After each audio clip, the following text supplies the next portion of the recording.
What's up, YouTube? I'm out and about, so I'm not in my home studio, but I had to talk about this movie that I just watched. Now, often I'm kind of critical about things, but I've got mostly just praise in this instance. Guillermo del Toro's Frankenstein film that's on Netflix is phenomenal. The film is beautiful. The shots are so good. The cinematography is amazing. Just the overall set design, the look of everything, it's so good. It's got the vibe you would expect from a Del Toro film. And overall, it's just great. One of the cool things about it, and I'm pretty sure that a lot of the effects are actually practical effects, and they look very good. It's got an old school horror vibe to it, but done with the modern technologies, updated cameras and stuff like that. So it looks really good. And, I could be wrong. I'm not an expert on this. I'm sure there was a good amount of CGI used throughout the film. But if it was used, it was done very well because it blends in with the film rather than being a obnoxious distraction like in a modern Marvel movie or something. So the effects, the horror effects, the practical. There's one particular scene I'm thinking of, and spoiler warning for everyone. I'm gonna try not to spoil the whole movie. But if you've ever read the classic novel, I mean, you get the gist of it, and it's the same story you've heard reiterated many times before. But one of the coolest parts when I thought, oh man, there's a lot of passion and care put into this movie is when Dr. Frankenstein is in like a collegiate setting. He's giving a little presentation and he unveils this thing he's been working on. Spoiler, big spoiler. And it's a body that's been severed. It's basically just like the upper torso and head with the spine hooked up to this machine, and he powers it up in front of everybody, and it's doing all this. It almost had like a stop motion kind of feel to the way it moved, but very fluidly, very well done. I don't know if it was stop motion, but it almost felt like it might have been. I definitely think it was some use of practical effects, however, and it looked so good. I mean, if this movie was all done with CGI, then I have been fooled, and it is a testament to how good CGI can be, but I'm almost positive that this is a lot of practical effects. I do think some CGI was used in some instances to enhance the background scenery and stuff. I think Frankenstein's tower that he's working in, there's a part when he and his brother are walking around the side of it, and I think some of that may have been CGI, but again, I'm not an expert on film effects and stuff, so I'm not entirely sure.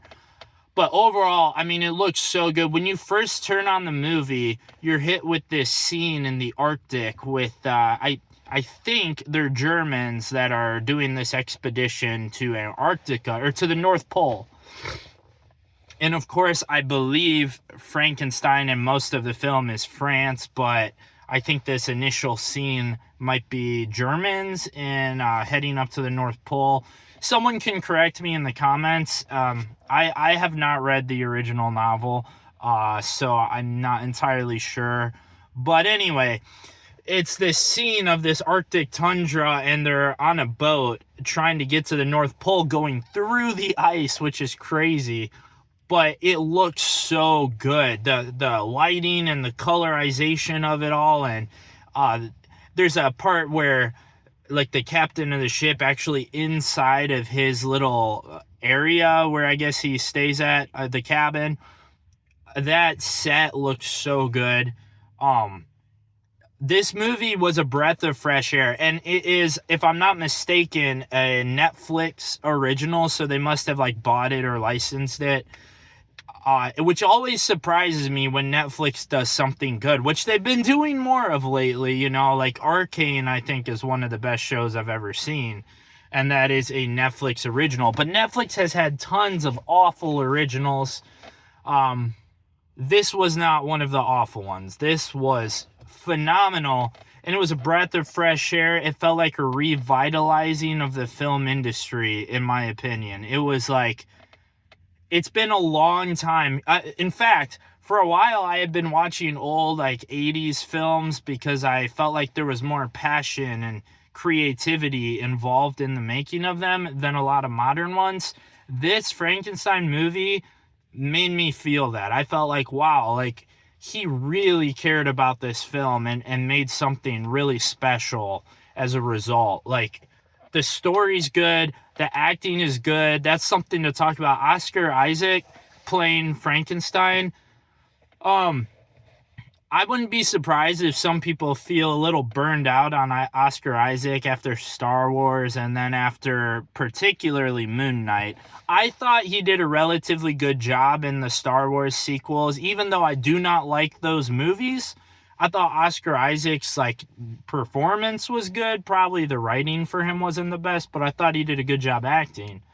Then I saw Moon Knight and I was just not feeling that. And I thought, wow, is this guy like, I kind of thought he was like Pedro Pascal before Pedro Pascal, because I think when Moon Knight came out, that was before Pedro Pascal was being cast in everything. And I saw Oscar Isaac, I was like, wow, okay, this guy's getting a lot of roles, getting a little burned out on it. This definitely redeemed him in my eyes. His performance as Frankenstein was so good. As specifically for anyone that doesn't really know the story, I'm talking about Dr. Frankenstein, not the monster. He plays Dr. Frankenstein. He does a very good job with that performance. I was really impressed by it. And then we have Frankenstein's monster. Now, this is where I have a little bit of criticism for the film. In particular, I felt like in some ways, the makeup and look of the Frankenstein monster was good. It was like practical makeup effects and stuff. It looked, it looked good in a lot of ways, but also the design felt strange. It like was grotesque, but not grotesque enough, if that makes sense. And the thing about that is a lot of the film is very grotesque. Like, I would not watch this with young children by any means because there are scenes of sawing limbs off and tearing limbs and all this kind of practical horror movie effect sorts of things that look so good. It looks literally disgusting. And then the Frankenstein monster doesn't reflect the grotesqueness as much as I feel like it should. It does feel grotesque while also not. And I suppose that's because part of the story is sort of humanizing this monster, and maybe that's part of why he doesn't look as gross. The cool thing about it is that when he first comes to life, and again, spoilers, lots of spoilers. When he first comes to life, he looks more grotesque, I suppose, than towards the end of the film, where he actually kind of looks like he has more life in him and stuff. And I thought that was some really good little details put into the film. The movie is awesome. There's some really great lines. There's some really great parts. Another spoiler, I like when the monster goes to this basically like hunting family's house and is just living there sort of like secretly until they leave, but the old man is still staying there, and he bonds and becomes friends with this old man. And through that, he learns to speak and learns to read. And honestly, like, he has some kind of wise quotes, like, towards, like, later in the film. But it's just, honestly, it's so good. Like, I seriously recommend people go and watch this movie. I was so blown away by it because I felt like we've been exposed to so much Hollywood garbage lately that I thought the movie looked cool, but I was like, I don't have high hopes, But then I saw it and I was like, oh my God, this movie is amazing. Oh, it's an old school horror. It's like, it's not a jump scare, all this modern paranormal activity conjuring nonsense. It's like, an old school horror movie where it's not jump in your face. It's a little more like slow storytelling, really good storytelling. And the horror comes from the horrifying nature of the story and of what happens, and the effects are disgusting. But that being said, if you're not a horror fan specifically, that's okay. Like, this movie might still be for you because the story itself, of course, closely based on Mary Shelley's original novel, is incredible. And I do think there's a few inconsistencies with the novel, if I'm not mistaken, but I don't think they're that big. I think actually a lot of the film, from what I understand, is pretty close to the original story. So that's nice as well. And overall, I highly recommend everyone goes and sees this. I know it's like an 89% or something like that on Rotten Tomatoes. I think it should be even higher than that. Rotten Tomatoes has given garbage, poorly made, slop movies high reviews. And 89 is a high review, but I think this deserves a 90 something. I give it 5 out of 5 stars.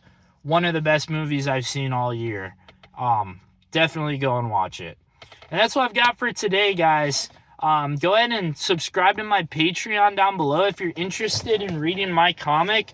I actually, this is Hollow Point Chapter 1, my comic series. I actually just came out of a comic store where I spoke to the owner and got a deal worked out to sell copies of this at the stores around here. So we're moving up with the series, but if you want to go ahead and read it right now, you can read this first chapter for free on my Patreon. And then if you like it, $5 a month, you can read all of the monthly releases that come out after this for that subscription before they're in print. But if you don't want to subscribe, you can always get the physical copies on Amazon. This one's available right now, but you can read it for free on Patreon just to see if you like it. Other than that, hit like and subscribe for more reviews, movie news, comic news, all this stuff. I talk about everything I'm interested in. And I'll see you guys in the next one.